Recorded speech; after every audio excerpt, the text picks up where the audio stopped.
Hi guys, it's Amy and this is Amy by Nature. How y'all doing? Welcome and welcome back to my channel. Today is Thursday guys, which means we are doing our scratch offs and our story time with Amy.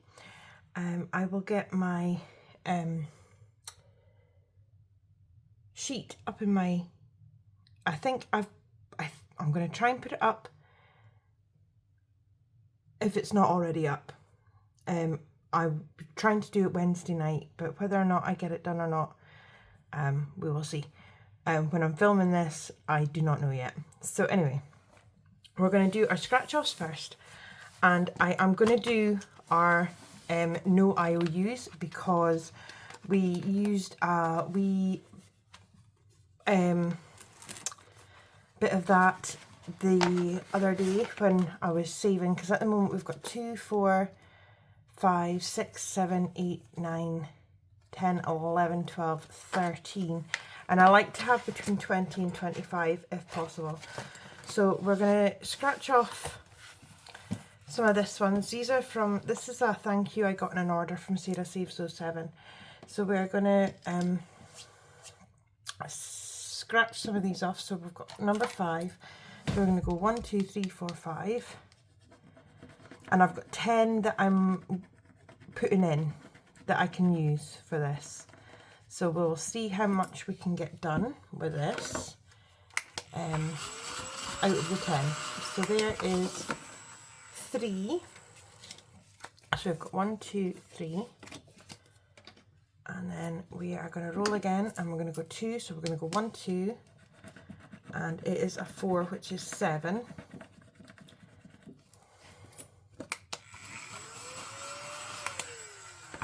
So let's get 4, 1, 2, 3, 4. And do you know what? I am going to be a chicken and stop there simply because I really don't want to go over the 10.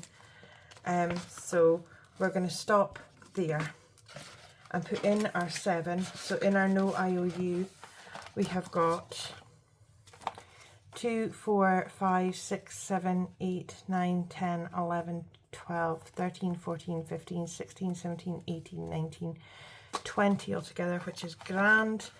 And I'll save that 3 in case I need it for any of our actual scratch offs. And that's what I'm going to do. So I usually take 25, so technically we've got 28 today, just in case. We are starting with this one from Sarah Saves 07, this chili, the skeleton that's chilling out, hanging out. So we've got 3, I can't remember where we finished, so we'll just go 1, 2, 3, and we're going to go down to this one here, and it is a 2, which is awesome. So let's get 2 for our challenge from Sarah Saves 07. And in here we have 10, 15, 17 altogether, and it is a save 40, so we're almost halfway there. So that's awesome. Our next one is Candy Shop. This is from Susan at Wimble Ridge Budgets. And we are going to roll a dice and we're going to go 2. So we're going to go 1, 2. And this one is a 5. So there we go. There is our 5.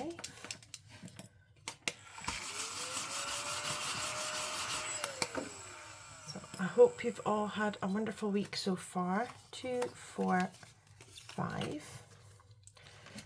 Yesterday, I had a day off yesterday and I was trying to get caught up in things, and we were over helping out some friends get some things put to the recycling centre. They're clearing out some bits in our house and stuff, so I was helping them. So we've got 10, 12, 14, 16, 18, 19 altogether in here, and it's a save 65. and I made cauliflower and broccoli cheese, and it was delicious. Our next one is from Homemaking with Heather, and it is her Gothic Queen of Hearts, which is gorgeous. And we've got 1, 2, 3, 4, 5, 6. And this one is a 5. So let's just get 5 for this. So we've got 2, 4, 5. And in total, we have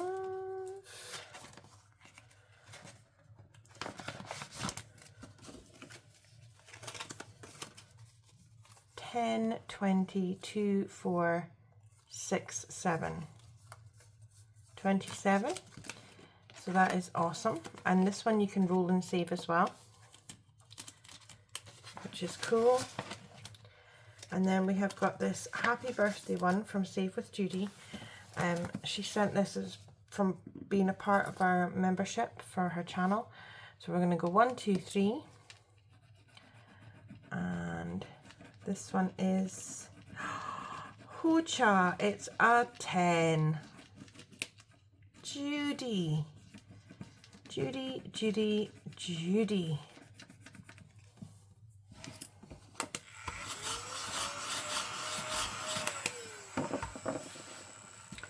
So 2, 4, 6, 7, 8, 9, 10.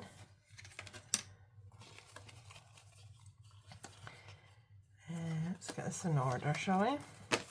So we're putting 10 in this one today, which means in total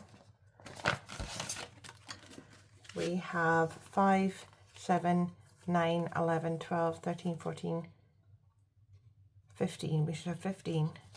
5, 7, 9, 11, 12, 13, 14, 15. I took one extra. So, oops. So 15 going into Save with Judy. And then we have got our iconic Texas. This is from Susan at Willow Ridge Budgets, and we only have one left. And if my calculations are correct, this one should be a 5. Yes, correct.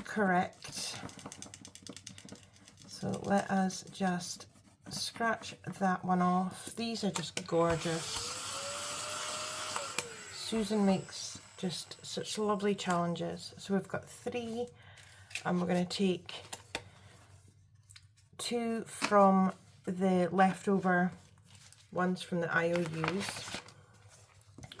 So we have got 20, 40, 50, 1, 2, 3, 4, 5, 55, and that one is finished. So that is awesome. So we'll put that up there, and we're going to need a new challenge, and I'm going to use this one because this just is me at the moment. Is I got so much procrastinating done today. This is from Eva at Budget Your Life, and it is awesome. So yeah, this just kind of sums me up. Although I do feel I have been more productive today than procrastinating. So I'm not gonna scratch off this one because I've only got one left.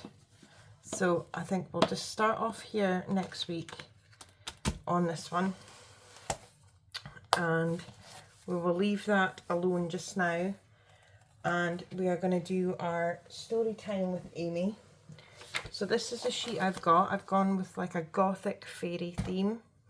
I don't know how these will colour, but I'm hoping that they will turn out pretty.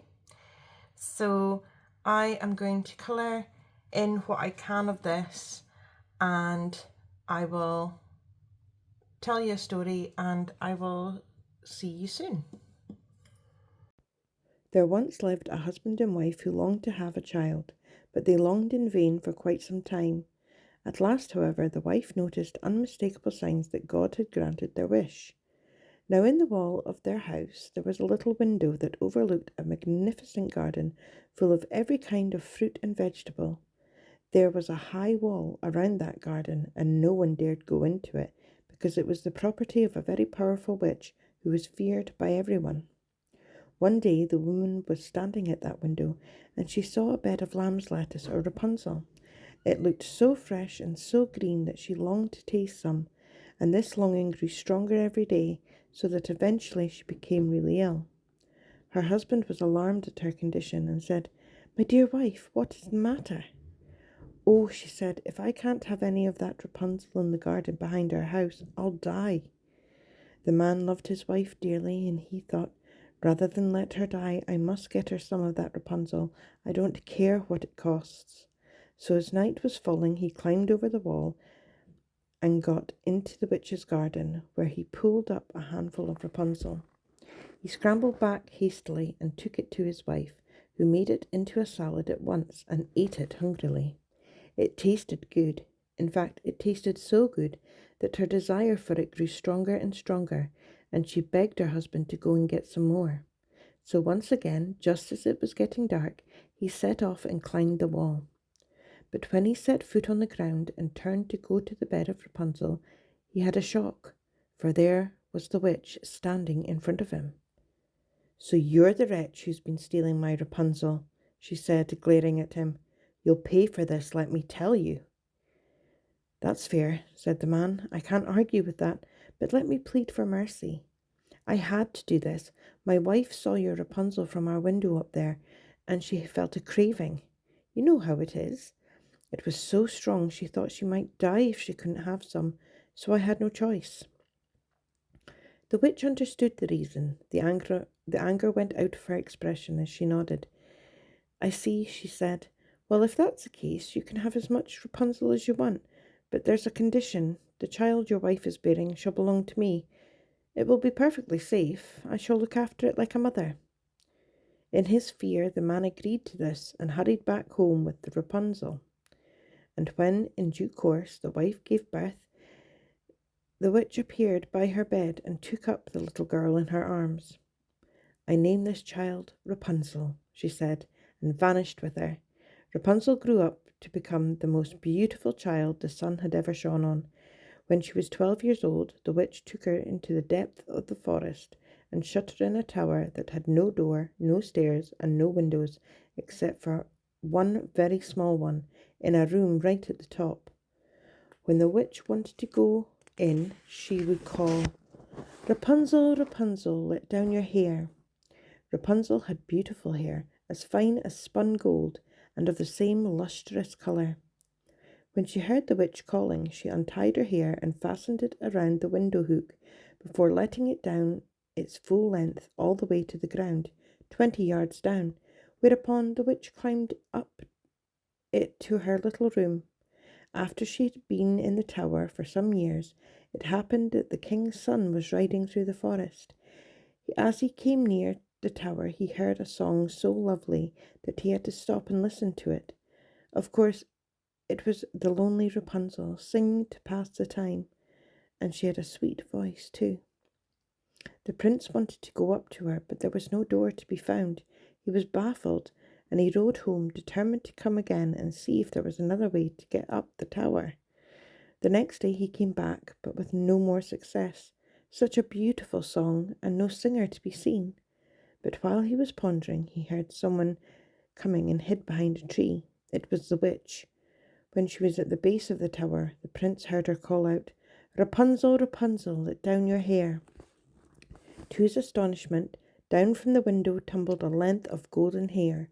The witch seized hold and climbed all the way up, and clambered in through the window. "Well," thought the prince, "if that's the way up, I'll try my luck with it." So the following day, as darkness was falling, he went to the tower and called out, "Rapunzel, Rapunzel, let down your hair." Down came the hair, and the prince took its fragrant thickness into his hands and climbed up and jumped in through the window. At first Rapunzel was terrified. She had never seen a man before. He was nothing like the witch, so he was strange and unfamiliar to her. But he was so handsome that she was confused and didn't know what to say. However, a prince is never lost for words, and he begged her not to be frightened. He explained how he'd heard her lovely singing from the tower, and how he couldn't resist until he found the singer, and how, now that he'd seen her, he found her face even more beautiful than her voice. Rapunzel was charmed by this, and soon lost her fear. Instead, she felt delight in the young prince's company, and eagerly agreed to let him visit her again. Before many days had gone by, their friendship had developed into love, and when the prince asked her to marry him, Rapunzel consented at once. As for the witch, she suspected nothing at first, but one day Rapunzel said to her, "You know, it's funny, but my clothes no longer fit me. Every dress I have is too tight." The witch knew at once what that meant. "You wicked girl," you said, "you've deceived me. All this time you've been entertaining a lover, and now we see the consequences. Well, I shall put an end to that." She took Rapunzel's beautiful hair in her left hand, and snatched up some scissors with her right, and snip snap, and down fell the lustrous strands upon which the prince had climbed. The witch then transported Rapunzel by magic to a wild place far away, where the poor young woman suffered greatly, and after a few months gave birth to twins, a boy and a girl. They lived like tramps. They had no money, no home, and only what they could beg from passers-by who heard Rapunzel sing. They were often hungry. In the winter they nearly perished of the cold, and in the summer they were scorched by the burning sun. But back to the tower. On the evening of the day when Rapunzel's hair was cut off, the prince came to the tower as usual and called, "Rapunzel, Rapunzel, let down your hair." The witch was lying in wait. She had tied Rapunzel's hair to the window hook, and when she heard him call, she threw it down as the girl had done. The prince climbed up, but instead of his beloved Rapunzel at the window, he found an ugly old woman, demented with anger, whose eyes flashed with fury as she railed at him. "You're her fancy boy, are you? You worm your way into the tower, you worm your way into her affections, you worm your way into her bed, you rogue, you leech, you lounge lizard, you high-born mongrel. Well, the bird's not in her nest any more. The cat's got her. What do you think of that, eh? And the cat'll scratch your pretty eyes out too before she's finished. Rapunzel's gone, you understand. You'll never see her again." And the witch forced the prince backwards and backwards until he fell out the window. A thorn bush broke his fall, but at the terrible cost of piercing his eyes. Blinded in body and broken in spirit, the prince wandered away. He lived as a beggar for some time, not knowing which country he was in. But one day he heard a familiar voice, a voice he loved, and stumbled towards it. And as he did so, he heard two more voices joining in, the voices of children. And suddenly they stopped singing, for their mother Rapunzel had recognized the prince and was running towards him. They embraced, both of them crying with joy, and then two of Rapunzel's tears fell into the prince's eyes, and his vision became clear once more. He saw his dear Rapunzel, and he saw his two children for the first time. So, reunited, they travelled back to the prince's kingdom, where they were welcomed, and they lived for the rest of their long and happy lives.